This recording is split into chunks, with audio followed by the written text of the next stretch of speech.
కాకినాడ జిల్లా ప్రత్తిపాడు మండలం ఉత్తర కంచిలో మహాసేన రాజేష్ని టీడీపీ నియోజకవర్గ ఇన్ఛార్జి వరుపుల రాజా పరామర్శించారు.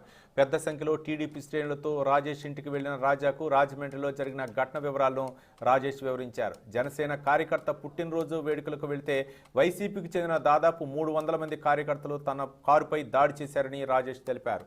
రాష్ట్ర ముఖ్యమంత్రి జగన్మోహన్ రెడ్డి ప్రోద్బలంతోనే తనపై దాడి చేసి చంపేయాలని పథక రచన వేశారని ఆరోపించారు. అయితే అలాంటి దాడులకు భయపడే ప్రసక్తే లేదని, నిరంతరం తన పోరాటం కొనసాగుతుందని రాజేష్ చెప్పారు.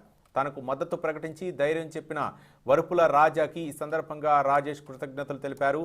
రాజేష్పై వైసీపీ దాడిని తీవ్రంగా ఖండిస్తున్నామని వరుపుల రాజా అన్నారు. రాజేష్కి ఆయన కుటుంబానికి టీడీపీ అండగా ఉంటుందని భరోసా ఇచ్చారు రాజా. దాడిని తీవ్రంగా ఖండిస్తున్నాం.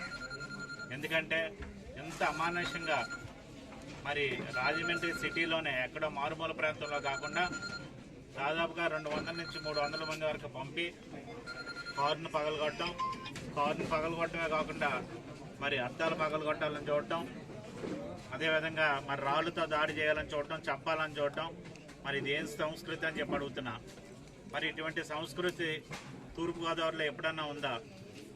మరి ఈ వైసీపీ మరి వచ్చిన తర్వాత అనేక చోట్ల ఈ తూర్పుగోదావరిలో కూడా మరి మద్దతులు జరగడం, చాలా చోట్ల చాలా అంటే దళితులకు కానీ బీసీలకు కానీ చాలా అన్యాయానికి గురైపోయినప్పుడు మరి ఏమాత్రం కూడా ప్రభుత్వం పట్టించుకోకపోవడం, మరి విచ్చలవిడైన సంఘటనలు అనేక సంఘటనలు జరిగినటువంటి పరిస్థితుల్లో మన దాదాపుగా 3.5 సంవత్సరాలు మనం చూస్తున్నాం. మరి ఏదేమైనప్పటికీ కూడా ప్రభుత్వం కానీ ప్రభుత్వంలో పెద్దలకు కానీ క్షేమం గుట్టినట్టు కూడా లేకపోవడం చాలా ఆశ్చర్యకరం.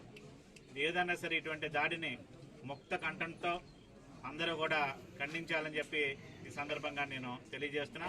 పార్టీలకు అతీతంగా అన్ని పార్టీలు కూడా కలిసి వచ్చి రాజేష్కి అండగా ఉండాలని, మరి అదేవిధంగా తెలుగుదేశం పార్టీ తరఫున ప్రతిపాడు నియోజకవర్గ ఇన్ఛార్జిగా మరి పూర్తి సహాయ సహకారాలు రాజేష్కి ఎప్పుడు ఉంటాయని, అదేవిధంగా మహాసేనకు ఉంటాయని చెప్పి ఈ సందర్భంగా నేను